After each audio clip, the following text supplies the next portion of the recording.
Episode 109 of the British Broadcasting Century podcast looks at a history of Directors General, and yes, we like to pluralise correctly here. And in our moment-by-moment guide to British Broadcasting's backstory, we're in autumn 1923, but previously on the British Broadcasting Century. Before our centenary mass telepathy special last episode, we were in October-November 1923, a time of expansion at the near-year-old British Broadcasting Company. The last of its first 8 regional stations have opened in Aberdeen and Bournemouth, and simultaneous broadcasting is simultaneously broadcasting, from one station to many stations, such voices as the first on-air critics of music, books, theatre and film. But John Reith wants other voices on the air, the King and the Prime Minister, to bring Britain's leaders into people's homes, but also to lend his broadcasting company an air of legitimacy and gravitas. The governing classes are in the sights of the first boss of the Beeb, but will he get them? And over the next 100 years, will they get him and those who follow in his footsteps? This time, we're in another moment of crisis at today's BBC, perhaps more than a moment, but a season, as our latest Director General, Tim Davie, resigns after a clumsy edit upsets the White House.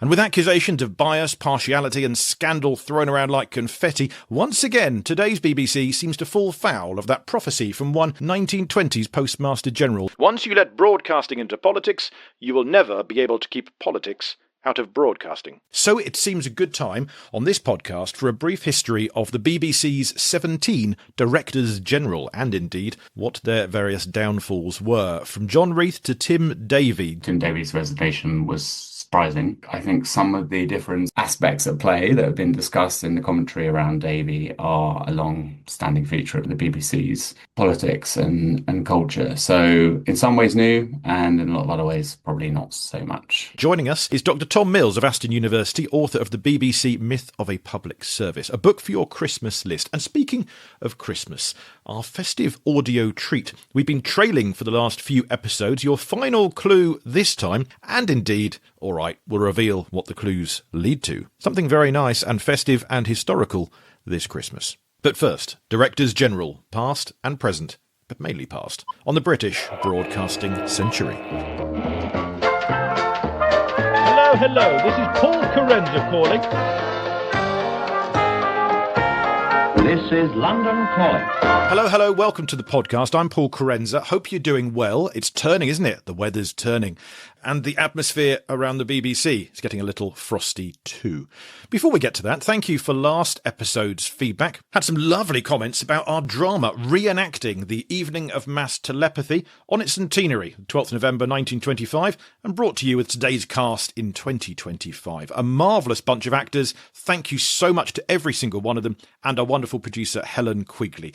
I loved pulling that together, putting the script together, and I've written a Substack on the truth behind that mass telepathy experiment, so you can see, if you'd like to, which elements that we have taken from which newspapers of the day, and which bits maybe we fictionalised to make it a sort of fun drama to listen to, as well as, I like to think, a fairly authentic recreation of how it may have sounded 100 years ago. If you enjoyed it, do let us know. paul@paulcarenza.com is the email address. You can send any comments this way. If you liked it, maybe we'll do another drama one day if the right idea comes along. So there's a Substack on the mass telepathy drama that we did. Link to that is in the show notes. And I've written another Substack recently that forms the basis of this episode, a history of the BBC's Directors General. Before we get to that, though, one thing I just have to tell you, and this is clue 5 for our festive audio treat. We've been trading this over the last 4 episodes, 1 clue per episode, and now it's the final clue. Clue number 5, twigged yet? Maybe you have, maybe you haven't. At the end of this episode, we'll compile all 5 clues together and maybe reveal what your festive audio treat will be. How exciting! But as for this episode, in light of the current troubles at today's BBC, at the time of podcast release, Director General Tim Davie and Head of News Deborah Turness have both hung up their lanyards. There's even been talk of a coup on the BBC board at one end of the commentators' spectrum, accusations of bias, or indeed just some sloppy ball-dropping. We do, of course, hold the BBC to account in a whole different way than we do other organisations. It does make me wonder, has anyone else edited President Trump's speech? Either way, President Trump has threatened a lawsuit against the BBC for up to $5 billion. That's £3.8 billion, almost exactly the same as last year's licence fee revenue. So imagine that for a moment. Everyone pays their licence fee, but the BBC makes zero content for 1 year. And we give it all to President Trump. That's where we've ended up, but how? And have other Directors General weathered any sort of similar storms? I'm sure none quite like this one. But I thought it would be intriguing to see, over the years, other moments that BBC bosses have fallen foul of that merry dance between Broadcasting House, the House of Commons, and now, it turns out, the White House. Is the downfall of a Director General often linked to politics? I know someone who can tell us. Delighted to welcome to the podcast now sociologist at Aston University, author of The BBC Myth of a Public Service, Dr. Tom Mills. Thank you for joining us, Tom. Thanks for having me, Paul. You've written and spoken lots about the BBC, present as well as past, an unusual time for the BBC. But I suppose I wanted to look back at the history of Directors General to see how unusual is this. If we begin with Reith then, as we whiz through the 17, I believe it is, Directors General, Reith's longing to be part of society. How do you think all of that plays into his sort of legacy? Yeah, I mean, when people say like Reithian legacy, like normally what they're referring to is his attitude to culture and the role that the BBC should play in that. So it's associated with this kind of high-mindedness, in particular high culture. And like sociologists have spent lots of time talking about like, you know, how culture changed over the course of the 20th century. It became, you know, more popular, more commercialized and so on. So like I think Reith's legacy, like particularly in official accounts, has focused very much on that vision that he had. But I think the main thing about Reith, he's quite an authoritarian figure, and he's also like very high-minded, not only about culture, but also about politics. He had this really overriding concern in establishing the BBC's status in public life. He's very, very personally ambitious. And I think for him, like the BBC, it was an organization that he built up around himself, right? And because he was so ambitious, he wanted the BBC to be part of, you know, I use the term establishment in the book quite a lot, and a lot of people don't like it, but actually I think it's quite a good way, shorthand for describing Reith's orientation. December 1922, he'd gone for the job of general manager, and he'd been told at that job interview that he would very soon know everyone in the land that was worth knowing. He saw politics as being a bit of a dirty business. What he was aspiring to was a certain sort of vision of Britain, which was definitely like nationalist and imperialist, but he did have like several statements where he seemed to be very quite sympathetic towards Mussolini, which actually wasn't very rare in that like interwar period. He was just very authoritarian, actually, and that his daughter wrote an interesting book about him trying to wrestle with the contradictions of the man. It's hard to detach that kind of social vision that he had from his ambition to create this relatively new institution, which would then very quickly become a cornerstone of the British establishment. And later on, he reflects on this, and there's this sort of this passage where he says, maybe if I thought about it a little bit more, I would have resisted the BBC becoming part of the establishment, but actually maybe not, because I think the establishment's a good thing, and it's a great sort of compliment to the BBC that it will be described in such terms. And I think he saw that as a compliment to himself. Let's anchor ourselves in our moment-by-moment timeline. 18th of October 1923, the Prime Minister gives a speech in Plymouth, and John Reith wonders, can the BBC broadcast this speech? But 10 Downing Street says no, according to this BBC statement. The government have indicated to the company that it is undesirable that there should be any departure from the practice of not broadcasting speeches of a political nature. And I note this from the Swanage Time 2 days later. How the politician and partisan must long for things so to develop that he may in time get the unrestricted use of a broadcasting microphone and hurl his nostrums at the heads of helpless auditors. How galling for the inveterate heckler to be denied the chance of hitting back. Truly the possibilities of broadcasting are limitless. We tremble at the thoughts of its being adapted to the use of platform politicians. What would that writer think of GB News, YouTube, TikTok, podcasts, Piers Morgan? Simpler times. The Prime Minister and other politicians made it to the air in 1924, in time for a party political broadcast ahead of the election. You can see our episode on election night specials for more details of that. So that's the BBC's attempt to broadcast the Prime Minister in October of 1923. Well, that same month, John Reith wrote to the King's private secretary, Lord Stamfordham at Buckingham Palace. No doubt you are aware of the great progress made by broadcasting in this country in the past 9 months. it has developed into a national service, the potentialities of which it is difficult accurately to foreshadow. It is our earnest desire that His Majesty the King should honour us by broadcasting a special message on Christmas or New Year's Day, this being heard throughout the British Isles by an audience of between 1 and 2 million persons. Such a personal message from His Majesty to all sorts and conditions of people in town and country districts alike would make, in these difficult and anxious times, a national moral impression, the effect of which could hardly be estimated. And Reith went on to note that actually this would really help boost the sales of radio manufacturers if the King were to broadcast, so he'd be helping the industry as well. George V never did really like broadcasting, and the answer was indeed a no. But Reith was not used to hearing no, and so he persisted, sending a wireless set to the palace the following spring. A month after that wireless set was received, the King did indeed broadcast for the opening of the Wembley Empire exhibition. That still remains to this day the earliest BBC recording. For the purpose of opening the British Empire exhibition. For a proper, personalised broadcast, we wait until Christmas Day 1932 for the famous royal Christmas message. Through one of the marvels of modern science. So John Reith has gone from asking the Prime Minister and the King onto the air, and a decade down the line, they've accepted. In terms of the refusal for these venerated public figures to appear on air, Reith really didn't like politics very much. He didn't like politicians, he didn't like the idea of political control, but he saw the BBC as existing in a complementary way to like the institutions of the empire and the state, right? So when people in the Conservative Party accused the BBC of being disloyal or left-wing and all of the rest of it, he thought that was just deeply unfair. And I think he was right about that. Like that wasn't the vision that he had for the BBC. He personally disliked Churchill and Churchill disliked him. May 1926, the general strike only lasted 9 days, but was seismic in terms of the country and certainly in terms of the BBC's relationship with the government. The newspapers stopped printing. The BBC had news readers, not news gatherers, but it was not on strike. It could step in. The only place the nation could go to hear anything going on. Before Google, before social media, before CFAX even. It was Town Crier or BBC. Actually, I must check if town criers were on strike. Let's ask Google. AI overview. Town criers were essentially obsolete as a primary news source by the time of the general strike due to the rise of widespread literacy, newspapers and other forms of mass communication, it says. Well, yeah, there are newspapers, but there's a strike on. So BBC to the rescue in the general strike. An impromptu newsroom was set up. We will do a full episode at some point on the BBC and the general strike.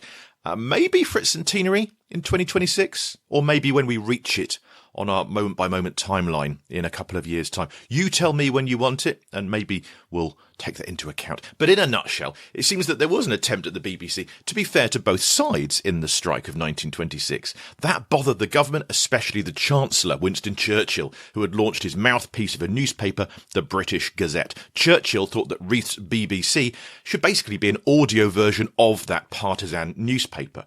The licence meant the government could do that in a national emergency and take over the BBC's airwaves. Reith didn't want that, of course, so he said, leave it with me. He put his foot on the scales, I think we could say. He tipped the balance so that there were fewer trade unionists on the air. The Labour leader, the Archbishop of Canterbury were all banned as well, temporarily. No government takeover then, it was averted, but at what price? It's interesting, I thought to look at why some of these directors general have left, especially given Tim Davie's recent departure. And of course, I guess in Reith's case, it said that he found there wasn't enough to do and he'd been there for so long. But then he ostensibly went to Imperial Airways, kept trying to get into politics. He came to London originally before being director general to get into politics and then found the BBC. And then Minister of Information in the Second World War and all that sort of thing. He never quite got what he wanted, but got near enough to it, I suppose. I think like people like him are never sort of satisfied with what they achieve in life. So I personally wouldn't read like too much into that. Definitely he felt that he was destined for greatness and like never found a place after the BBC. But as you said, when we started, like he was there a long time and he like really did shape the character of the organization. I think it's significant that he goes to the Ministry of Information actually, because he saw the role that the BBC should play in terms of sort of disseminating information and culture and all of the rest of it, as reflecting like the interests of the British nation and empire, you know. So that was very in step with like the vision that he had But he ends up having these run-ins there around, like, how much autonomy should the Ministry of Information have? What approach should it take to propaganda? What should the role of the BBC be? And so on. So, yeah, he gets sidelined.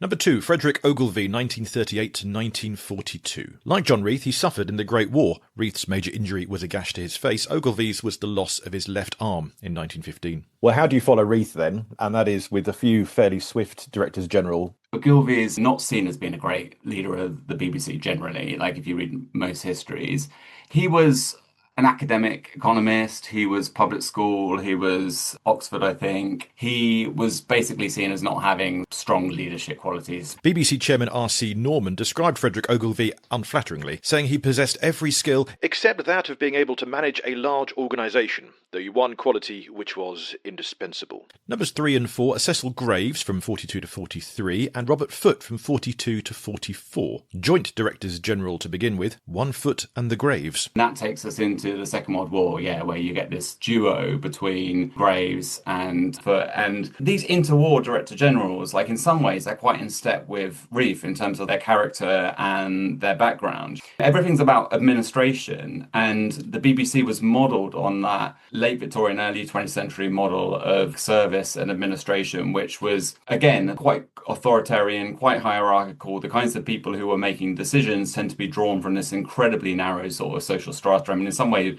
Reith was slightly outside of that, but that duo, Graves and Foote, you've got public school and Sandhurst, and then you've basically got a corporate man. Cecil Graves was a BBC man from 1926, in charge of the BBC Empire Service from 1932, making him one of the first internationally heard voices. As the official who is responsible for the programmes which will be transmitted from the British Empire Station, I am hoping that I shall have received many letters of suggestion with regard to the eventual construction of your programmes.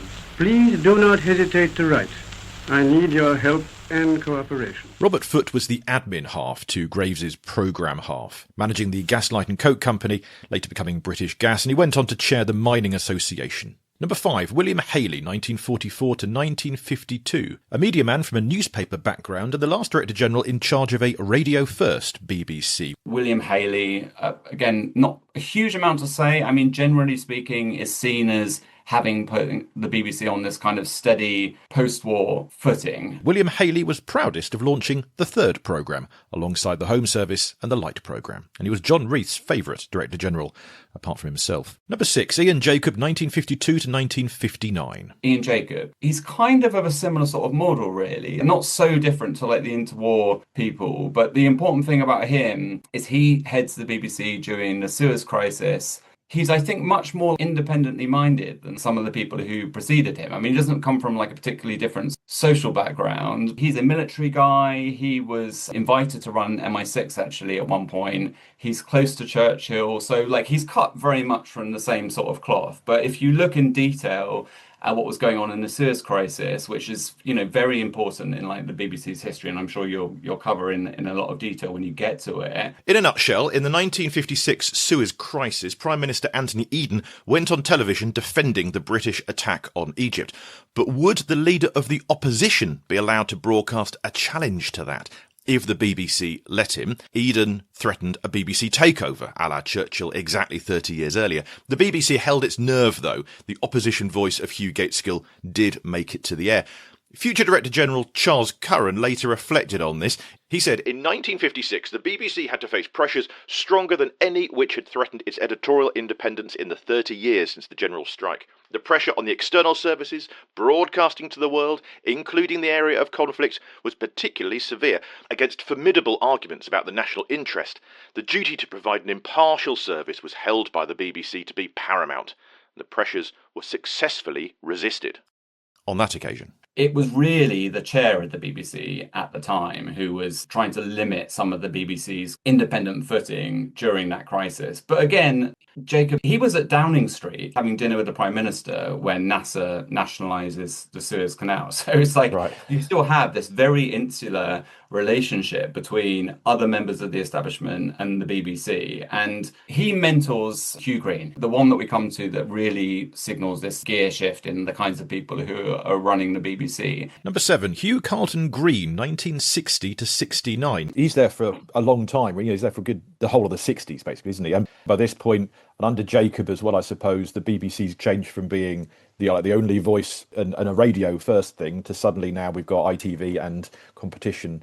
And the fact that Hugh Carlton Greene's there for so long gives a chance to maybe stamp some identity on his role there. Yeah, definitely. There's a definite shift away from this austere, classic interwar elite, which you get a little bit of a hangover with these characters, up to Greene. It's a big gear shift. He comes from quite a privileged background. His brother was writer Graham Greene.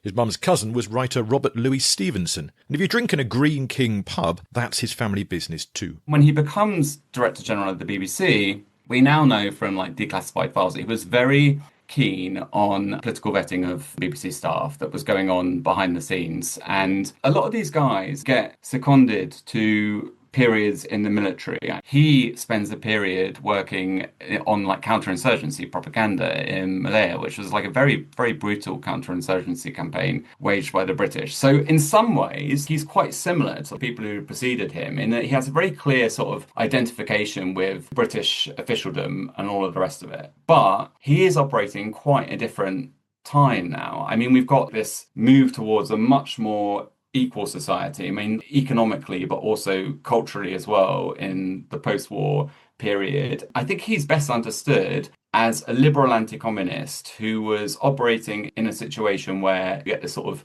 death of deference. Britain is becoming much more equal. Some of those classic class structures which we see reflected in those early director generals is starting to weaken somewhat. He's high-minded in a different way to Reith, actually, and I think a more charismatic character. One of the things that he's sort of known for is they had loads more money, right? And the reason for that was there was this pickup in television licenses. The BBC didn't have to go back to the government to ask for more money, and that just meant that it had more political independence. But also, he didn't really have much time for social conservatives. So Mary Whitehouse was a big figure there, and he was very dismissive of her. Basically thought she was just a meddling nobody, really, and was making lots and lots of silly complaints about what the BBC should be doing. Apparently, Hugh Carlton Greene had a portrait of Mary Whitehouse commissioned for his office wall. It wasn't that flattering, and he threw darts at it. The BBC got a very good deal under his leadership. Then he leaves, and that's the point where I think you do get a bit of a shift away from this kind of 60s liberal, very confident, well-funded BBC into a bit more of a mixed picture. Because on the one hand, the BBC continues down that road, right? So comedy becomes much more irreverent. That Was the Week That Was, and these kinds of programs. But also the journalistic style really starts to shift. The birth of satire, and nationwide under Hugh Carlton Greene, and then into Charles Curran, who was also there quite well, eight years, I think, 69 to 77. Yeah. And Yesterday's Men was under him as well, the documentary that was problematic. That was seen as a programme that was too hostile towards the Labour Party, basically. Curran, he's a bit more conservative than Greene. That's the first thing. But he was much less dismissive of Mary Whitehouse. He did actually go to some steps, and I talk about this in the book, trying to sort of temper the oppositional journalistic culture that had developed. He didn't see that as sort of stamping out critical journalism. He just felt that some of that had gone too far, that people were sort of approaching politicians as if they were all corrupt and terrible people, and that we needed to introduce a bit more balance and nuance in things. My feeling on Curran is that he was a little bit overshadowed, again, by the chairs. They didn't apparently really get on. His period, what you had was a less sort of charismatic personality, but also a context in which the funding base of the BBC starts to get eroded slightly, mainly because of inflation, really. So they keep having to go back to the government again and again to ask for more money. And at this point, the Labour government, at least in the late 70s, so under Curran, but particularly Trethowan, they have this a sort of soft austerity agenda, basically. You can't spend your way out of a crisis. And you see little sort of suggestions of what's going to get much more extreme, I think, under Tony Hall's leadership and the austerity agenda of 2008. So he heads the BBC at a time where there's a bit of a pushback against some of that 60s liberal and radical culture. So in terms of like how Britain's changing, Curran was grammar school and Cambridge, and all of the differences between these people are going to be absolutely minuscule because these institutions, these educational institutions, are so like wildly overrepresented. I mean, you can look at like there was a report out recently by the Sutton Trust, which looks at different types of elites as they define them, and basically they're saying like anybody who's has leading positions in the important institutions. Oxbridge and public schools obviously overrepresented, but you do see this slightly different types of figures start to emerge. I mean, like Trethowan, who follows Curran. Number 9, Ian Trethowan, 1977 to 82. One of 2 Directors General that I know of to have presented an election night special. John Reith was the first when he nudged the announcer out of the way so that he could announce the election results, whereas Trethowan was an actual journalist, presenting a JFK tribute the day after his assassination. He's a journalist who left school at 16. And this, actually, in this period, that was much more common at the BBC to have people who weren't university educated. If you think of the people at the top of the BBC, I mean, I know we're focusing on the Director Generals, but it was very common to be like, okay, PPE at Oxford. I mean, you wouldn't believe how many people at the BBC from like 2000s to like the 2010s had studied this one specific degree. Trethowan was slightly unusual, and I think you can kind of argue that he represents the high point of like the egalitarian culture in Britain. I mean, Britain was at its most equal in 1976 or 1977, depending on how you measure it, like economically.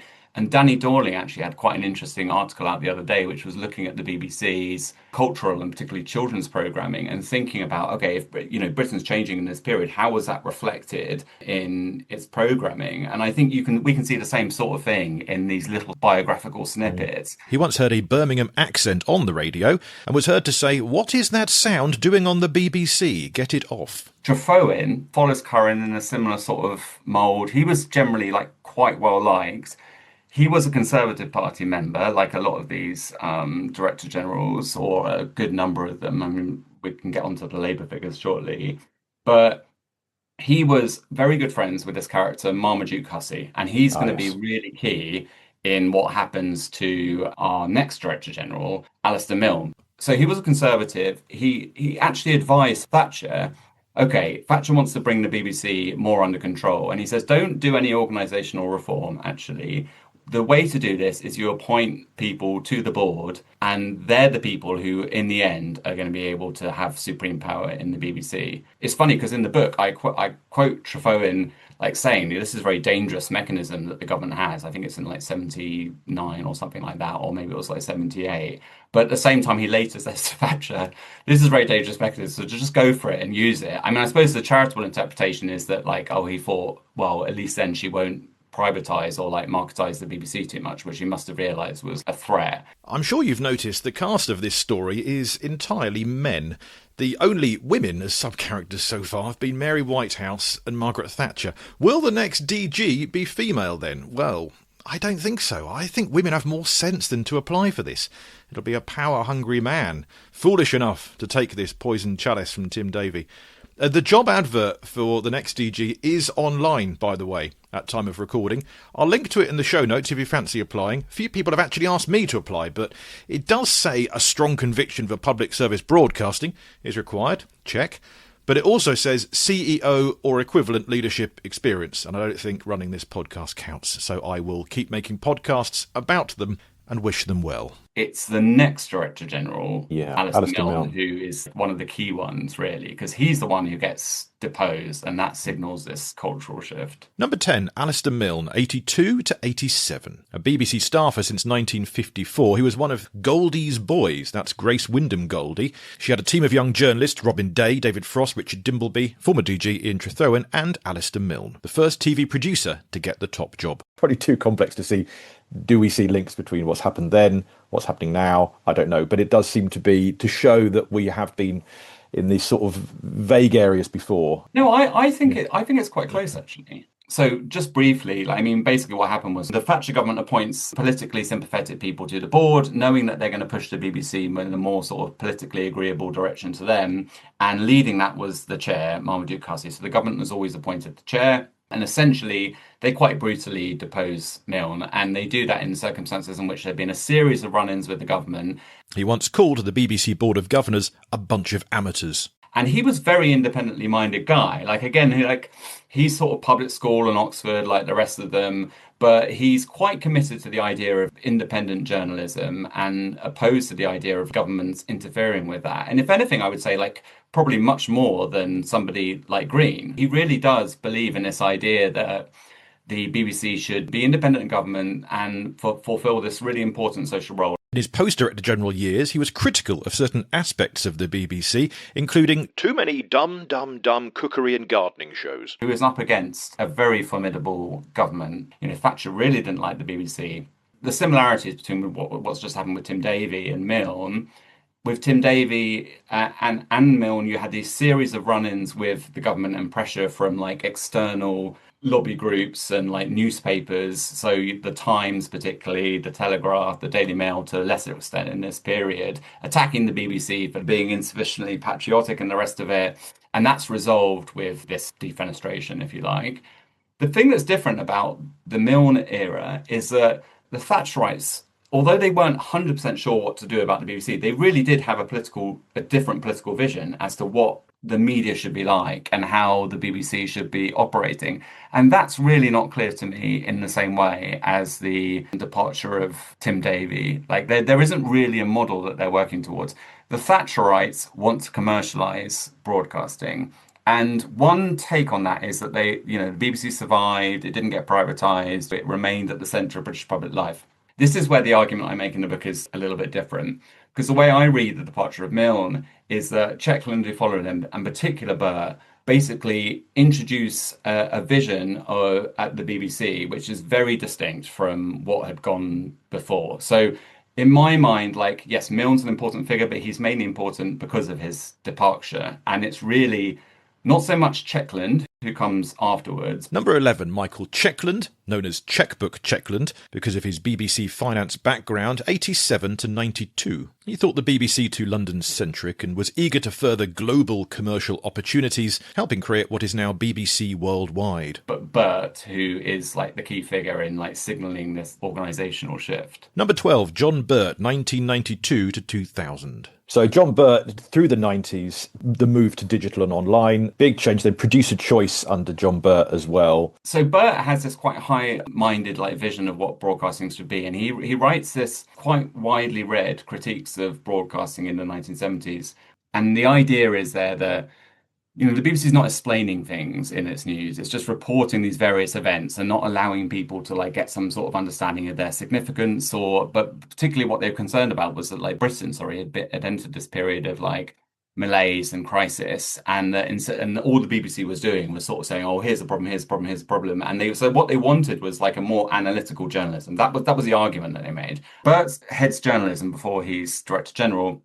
And there, basically, the vetting of scripts really increases. But also, like, there's a managerial restructuring that takes place. Not only does the BBC become more marketised under producer choice, but the freedom that journalists have enjoyed under Milne, partly because the BBC expanded very quickly, right? So if you get very rapid expansion of an administration, it becomes very hard to actually like exercise managerial control. And Birt sees that and says, this is just a mad, irrational organisation. I'm going to bring it all under a much more rational managerial structure. There was this passage where he talks about, sort of in horror, about Limehouse, which was like where all of these studios were, as being these little rabbit warren type places. And then he said his vision for the BBC is like a big glassy building where nobody can have a meeting without anyone seeing each other, and you can move the glass panes around. So this sort of dominant idea then of flexible, marketized, rational management. This was his vision. I mean, basically what it amounted to was, number one, less journalistic and cultural freedom.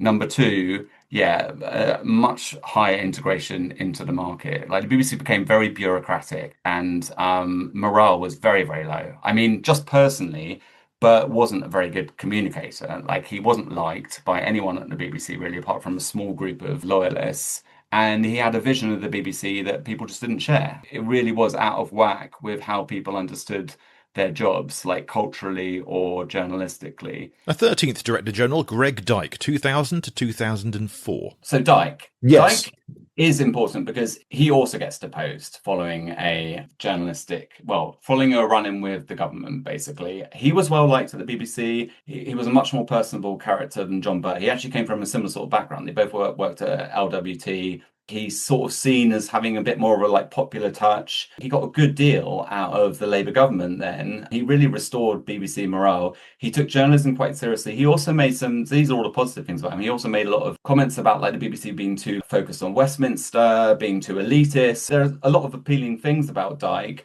Like Birt, he was a Labour man, and I think he was a Labour donor, actually. And so he was very much part of the new Labour clique, really. But I don't think he was very political. He wasn't particularly interested in politics with a capital P. But it's the Iraq War that does it in for him, basically. And the chair at the time was also very close to the Blair administration. So he gets deposed. He, up until that point, was very popular. He gets replaced by Mark Thompson. Number 14, Mark Thompson, 2004 to 2012. Editor of Panorama, then head of BBC Factual, head of BBC Features, director of BBC Television, chief exec of Channel 4, and then back to the BBC as Director General, and then seller of Television Centre. You now get the return, by the way, of really quite elitist people. I mean, Mark Thompson, he's public school in Oxbridge. He's a journalist, or at least a programme maker. But he heads the BBC during a series of public crises. I mean, the main thing I would say about him is that he gets brought in to bring the BBC a bit more under control post-Dyke, right? So every time someone departs, someone else comes in to say, we're not going to make any of these mistakes again. And then that's interesting. More managerial control. His controversies included Jerry Springer, the opera, remember that? Nick Griffin on Question Time, remember him?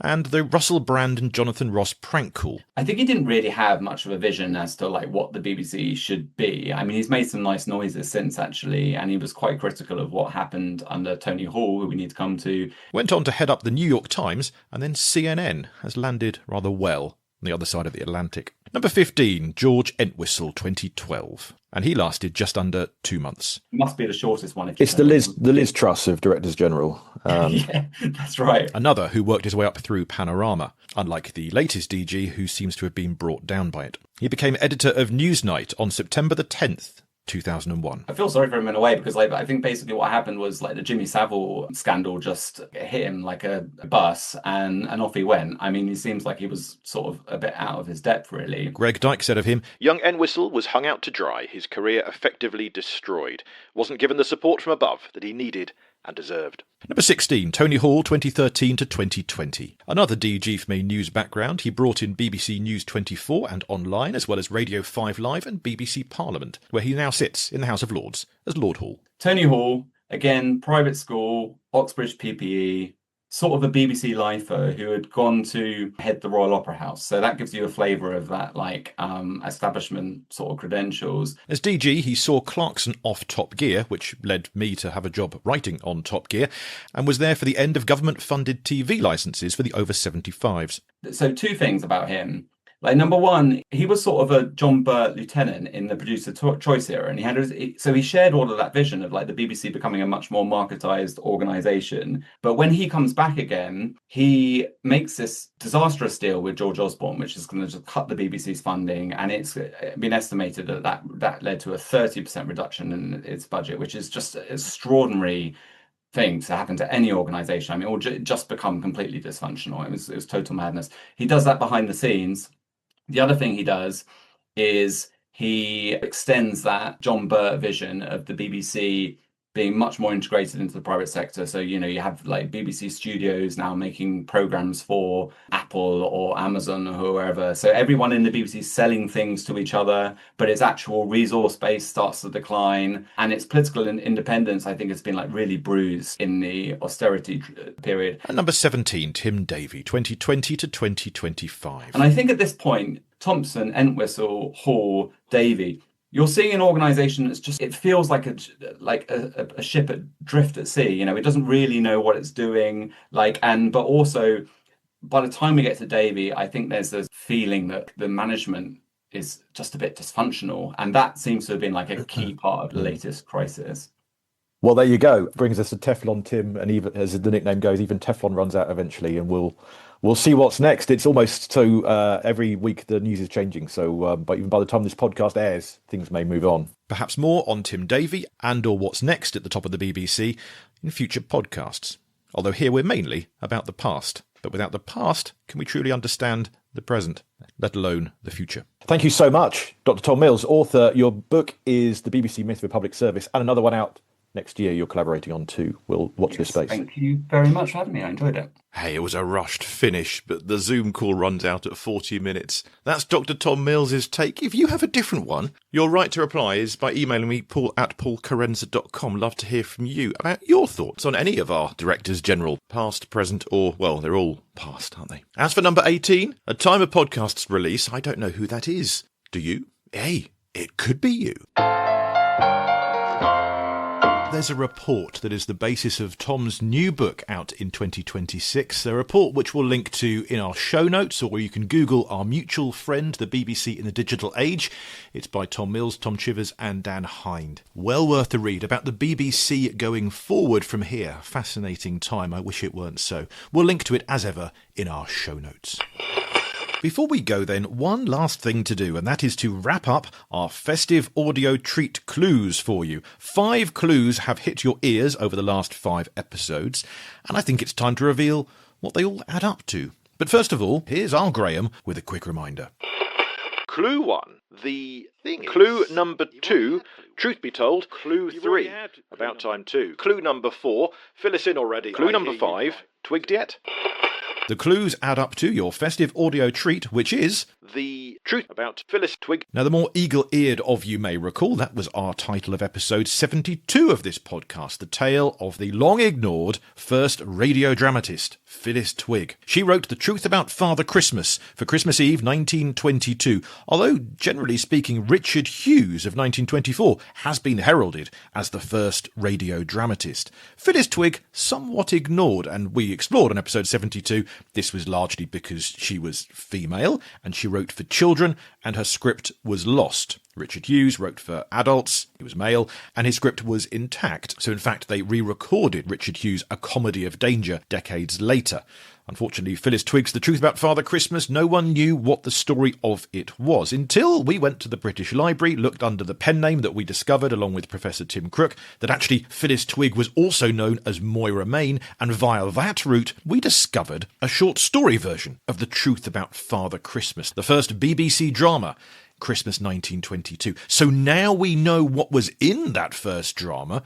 I thought, wouldn't it be quite fun to turn this short story version back into a radio drama again? I mentioned this on stage at an evening of very old radio, the live show that I tore around the land. Ironically, in fact, this was at the birthplace of radio in Chelmsford. And I said if there are any radio producers in, I think we could retell this story on today's BBC. And there was a radio producer in, Helen Quigley, who you may recall produced and directed last episode's podcast drama on mass telepathy, which also involved Phyllis Twig. Very odd how all these roads lead together, isn't it? So anyway, last year, Helen Quigley and her production company B7 Media pitched to BBC Radio 4 and its fine drama department, could we bring back The Truth About Father Christmas? Could we retell the tale of Phyllis Twig? And Radio 4 said yes. So this Christmas Eve, 2025, at 2:15 in the afternoon on Radio 4, you will hear a 45-minute drama written by me, directed by Helen, starring the wonderful Tamsin Greig as Phyllis Twig, and the brilliant Rory Kinnear as Arthur Burrows, first voice of the BBC and director of programmes. Other actors in it include Will Harrison Wallace, who you will have heard last episode as Lieutenant Commander Kenworthy MP, and in fact playing Phyllis Twig's own daughter, Anne Twig. We have Anne Twig's great-granddaughter. The cast were all fantastic. We'll have interviews with most of them on the Christmas special of this podcast.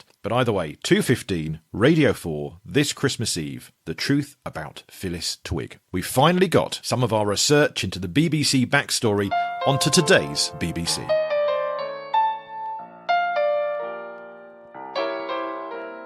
So where does that leave us then? In 1923, it leaves us at the 11th of November and time for the first broadcast armistice. How do you broadcast a silence? Should you?